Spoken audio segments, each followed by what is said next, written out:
Hello friends and welcome to another tutorial on Geeks for Geeks. In this video we are going to understand the program which finds the count of single valued subtrees. First, let us take an example. A single valued subtree is one in which all the nodes have same value. In the first example, there are 4 subtrees having the same value, and in the second example, there are 5 subtrees with the same values. Now, let us have a look at the algorithm which will assist us in finding the count of single valued subtrees.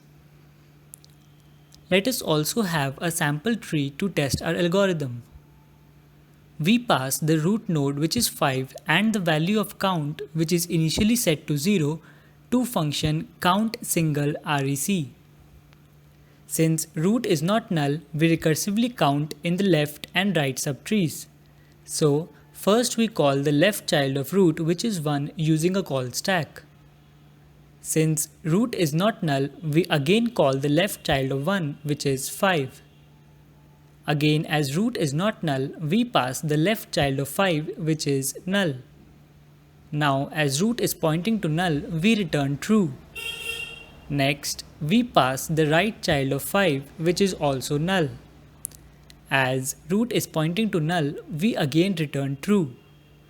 Now, as neither of right and left is false, we go to the third if statement and check if left subtree is single and non-empty but data doesn't match. As node 5 is a leaf node, the condition does not get satisfied, and the same happens for the right subtree of node 5. So we increment count and return true. We resume execution for node 1 and now pass the right child of 1, which is also 5. So root will point to 5. As root is not null, we call the left child of 5, which is null. As root is pointing to null, we return true. Now we pass the right child of 5, which is also null. As root is again pointing to null, we return true.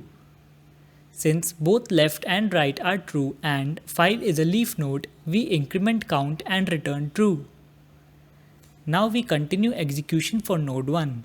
As both are true, we check if root has a left child and the data of root is not equal to its left child data. As it is true, we return false. Next, we resume execution for node 5 and pass the right child of 5, which is also 5. As root is not null, we pass the left child of 5, which is null. Since root is pointing to null, we return true. Now we pass the right child of 5, which is also 5. As root is not null, we pass the left child of 5, which is null. Since root is pointing to null, we return true. Now we pass the right child of 5, which is also null. As root is null, we return true. Since both are true and node 5 in level 3 is a leaf node, we increment count and return true. Execution for node 5 in level 2 gets resumed, and now since both left and right are true, we check if 5 has a left child.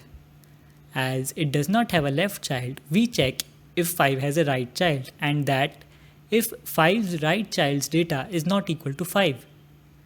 As it is false, we increment count and return true. Since right is true but left is false, we return false, and hence the final value of count will be 4. With this, we finish execution of this program. Now, let us have a look at the time complexity of the program. This code will run in big O of n complexity. Here, n are the number of nodes in the binary tree.